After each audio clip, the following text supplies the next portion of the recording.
Pentaksiran alternatif dalam talian satu tinjauan oleh Unit Peperiksaan dan Penilaian Institut Pendidikan Guru Kampus Ipoh.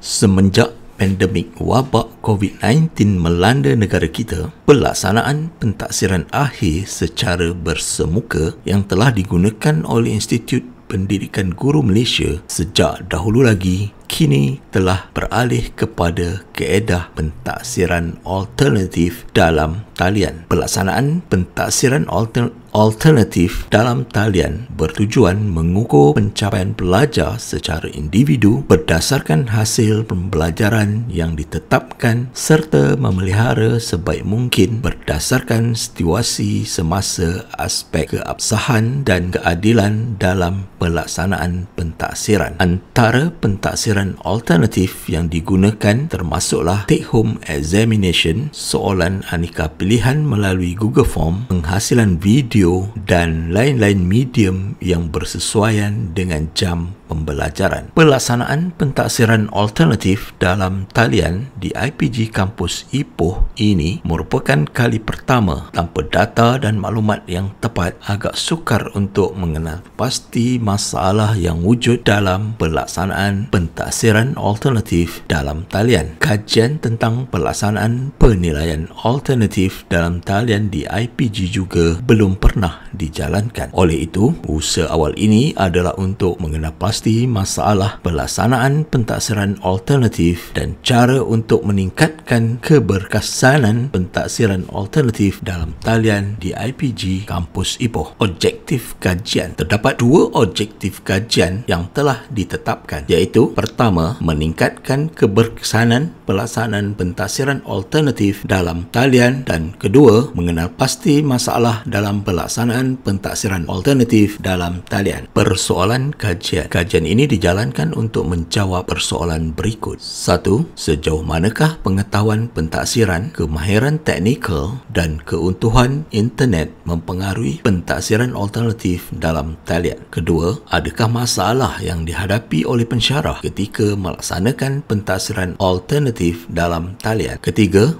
apakah langkah penambahbaikan yang perlu dilakukan terhadap pelaksanaan pentaksiran alternatif? Metodologi kajian. Reka bentuk kajian yang paling sesuai digunakan dalam kajian ini adalah kajian berbentuk tinjauan. Sehubungan dengan itu, pengumpulan data dibuat dengan menggunakan pendekatan kaedah campuran, iaitu kaedah kualitatif dan kuantitatif. Pendekatan kuantitatif yang digunakan pakai dalam kajian ini adalah untuk mengumpul data primer melalui instrumen soal selidik, manakala pendekatan kualitatif juga digunakan melalui penggunaan soalan terbuka dalam soal selidik. Persempalan bertujuan digunakan dalam kajian ini kerana sampel kajian mewakili populasi yang terdiri daripada pensyarah akademik IPG Kampus Ipoh yang terlibat dalam penggubalan, pentadbiran dan pemeriksaan soalan penilaian alternatif dalam talian bagi peperiksaan akhir Jun 2020. Hasil tinjauan literatur dan temu bual secara mendalam terhadap pensyarah-pensyarah yang menggubal, mentadbir dan memeriksa pentaksiran alternatif membolehkan pengkaji mengenal pasti 3 konstruk dalam pembinaan item-item soal selidik kajian tinjauan ini. 3 konstruk tersebut adalah amalan pentaksiran, iaitu pengetahuan pensyarah tentang prinsip-prinsip asas pentaksiran formatif dan sumatif. Kedua, kemahiran teknikal dan flexibility, iaitu kemahiran dan keyakinan pensyarah dalam teknologi berkaitan dengan ICT dan internet. Dan ketiga, pencapaian, kelajuan dan stability internet. Kajian rintis telah dijalankan di IPG Kampus Ipoh terhadap item-item dalam soal selidik. Item-item soal selidik dengan nilai kerombak alfa kurang dari 0.70 disingkirkan daripada soal selidik. Satu set soal selidik dalam bentuk Google Form yang terdiri daripada 33 item telah dikemukakan dan merangkumi 5 bahagian. Pertama, demografi, iaitu maklumat latar belakang 6 item, penggubalan soalan 8 item, pentadbiran pentaksiran alternatif dalam talian 10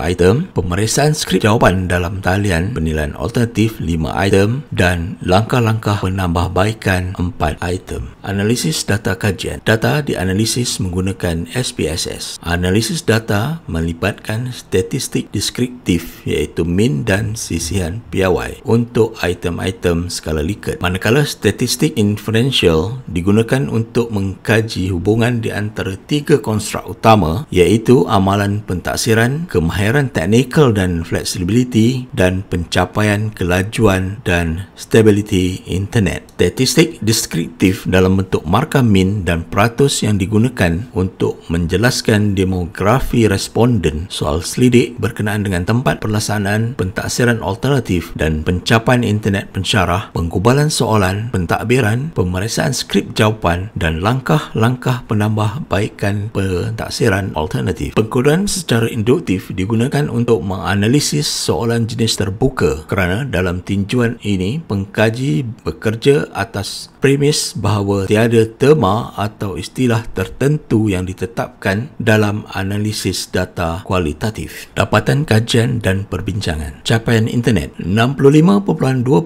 pensyarah mentadbir pentaksiran alternatif di rumah menyatakan bahawa talian internet adalah laju dan stabil. Di kalangan pensyarah yang mentadbir pentaksiran alternatif di IPG Kampus Ipoh, 10.5% menyatakan talian internet adalah baik kerana kurang bilangan pengguna di kampus ketika itu. Integrasi data kajian kuantitatif dan kualitatif daripada soal selidik. Amalan pentaksiran. Pengetahuan pensyarah mengenai prinsip asas pentaksiran kurang mempengaruhi pentadbiran dan pemeriksaan pentaksiran alternatif dalam talian, tetapi mempunyai kesan besar ke atas penggubalan JSU, soalan pentaksiran alternatif dan skema pemarkahan dengan min 4.22. Kemahiran teknikal dan flexibility hampir tidak mempengaruhi fasa penggubalan dalam aspek pelaksanaan pentaksiran alternatif. Namun, ia merupakan konstruk yang mencabar ketika melaksanakan pemeriksaan dan moderasi skrip jawapan dalam talian dengan min 3.94,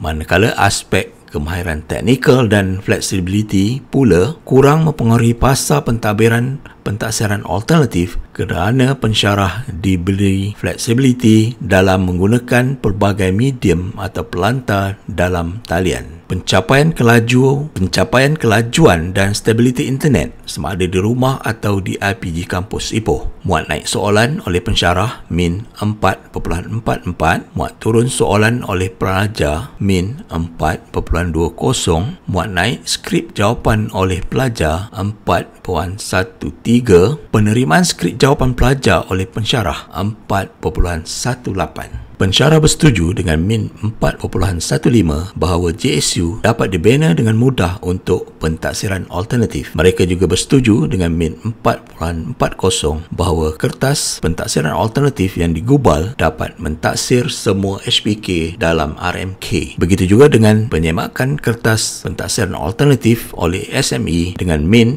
4.15 dapat meningkatkan kualiti soalan yang digubal. Namun, pensyarah mahu diberi kebebasan untuk memilih jenis dan kaedah pentaksiran alternatif yang hendak dilaksanakan. Pensyarah menggunakan Google Form 62.7% dalam mencatat kehadiran pelajar dalam talian. Penyampaian maklumat tentang pentaksiran alternatif adalah melalui Google Meet sebanyak 56% dan menggunakan WhatsApp 28%. Proses penyelarasan skema pemarkahan, pemeriksaan soft copy jawapan dan moderasi dalam talian adalah lancar. Namun, kemahiran teknikal dan flexibility dapat menghadkan kelancaran pentaksiran alternatif khususnya dalam pemeriksaan soft copy jawapan dan moderasi dalam talian dengan min 3.73. Kajian kolerasi AP, TS dan PI mendapati terdapat hubungan positif tinggi yang signifikan antara TS dan PI. Data kualitatif menjelaskan bahawa pensyarah menghadapi cabaran yang besar dari aspek kemahiran teknikal untuk mengatasi masalah yang timbul akibat pencapaian internet yang terganggu semasa pentadbiran pentaksiran alternatif dan tidak dapat mencari kaedah alternatif. Pensyarah bersetuju bahawa kekuatan pelaksanaan pentaksiran alternatif dalam talian adalah penjimatan kos dan memberi flexibility kepada pensyarah dalam penentuan format pentaksiran yang sesuai. Manakala kelemahan pula adalah integriti akademik dari segi aspek peniruan dan pembincangan dalam kalangan pelajar. 20% pensyarah setuju bahawa jawapan pelajar dalam unit mereka hampir hampir serupa cadangan dan penambahbaikan. Pensyarah bersetuju untuk meneruskan pentaksiran alternatif dalam talian adalah sederhana dengan min 3.75